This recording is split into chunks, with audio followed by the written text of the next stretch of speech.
everybody and welcome to the latest of our GCN nutritional videos. Now first of all, apologies to those of you who are hoping to see the lovely Hannah Grant in the mobile Saxo Tinkoff kitchen. Unfortunately you're stuck with me here at the GCN kitchen, which is sandwiched somewhere between the GCN makeup studio, the GCN spin class studio, the GCN workshop and the GCN warehouse where we store our millions of bottles. Now today I'm going to be showing you how to make a pre-ride juice. And juices are fantastic because it's a great way of getting all of the vital nutrients, vitamins and general goodness of fruit and vegetables without having all that bulk. It means that you're still able to have a good decent breakfast full of carbohydrates because you're not too full. And if you ever happen to be in one of the team hotels at a certain race along the year, you're probably going to see quite a few of the riders having a homemade juice with their breakfast before they start on their race. So if it's good enough for them, then it's good enough for us. Today I'm going to be using one of these, which is a juicer, of course, the most efficient way to make juice, but if you don't have one, you can use a standard food processor and then later on, just strain the juice away from the pulp.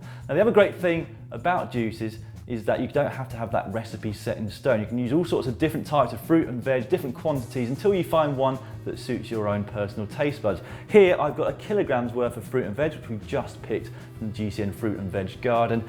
That should be enough for 2 people or 2 separate drinks for yourself. So let's go through what we've got here now. We've got a couple of beetroots, as we call them here in the UK. Over in the US, of course, they're just called beets, but we added that extra word in just to separate them from the Dr. Dre headphones. We've also got a couple of sticks of celery, 2 medium-sized carrots, 1 apple, but you can also use a pineapple instead.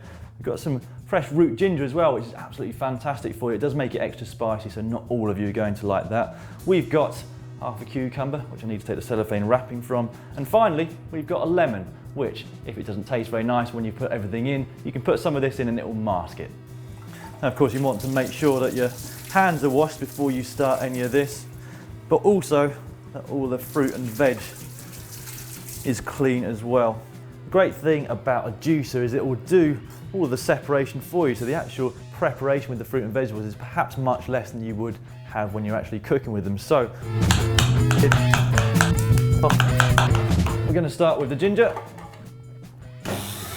Turn my juicer on. Next up we've got the carrots. Now believe it or not, these aren't just great for helping you to see at night, they're also full of vitamins A and E, which is why we're putting 2 of them in. Next up we've got the beetroots. Now these are really fashionable at the moment amongst endurance athletes because of nitrates. Now science is quite complicated and I think even the scientists themselves aren't exactly sure why they give a performance benefit, but they do. A lot of pros are using them nowadays, so you might as well put them in too. They're quite an acquired taste, so you might want to start off with just a couple of them, see how you get on, and if you can stomach more, then really the more the better. And you can get gels at the moment and different beet shots, etc., which companies are producing, but this is a much cheaper and healthier way of getting the exact same benefit. Next up we've got the celery sticks. Now again, full of different vitamins, minerals and nutrients, mainly A, B and C.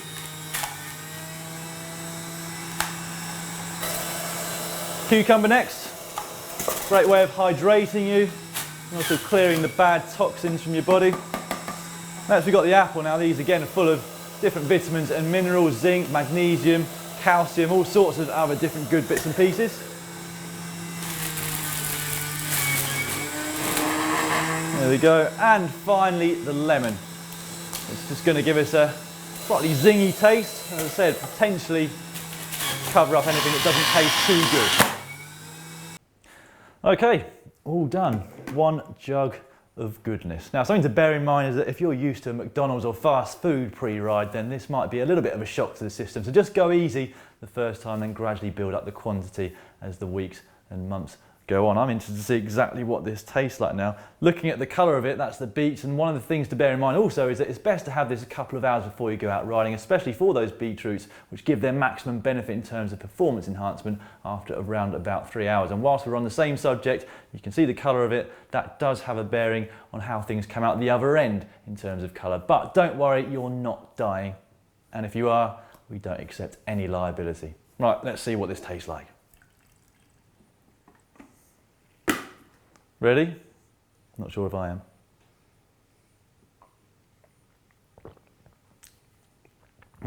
That tastes absolutely That tastes absolutely lovely. And no one's more surprised about that than me.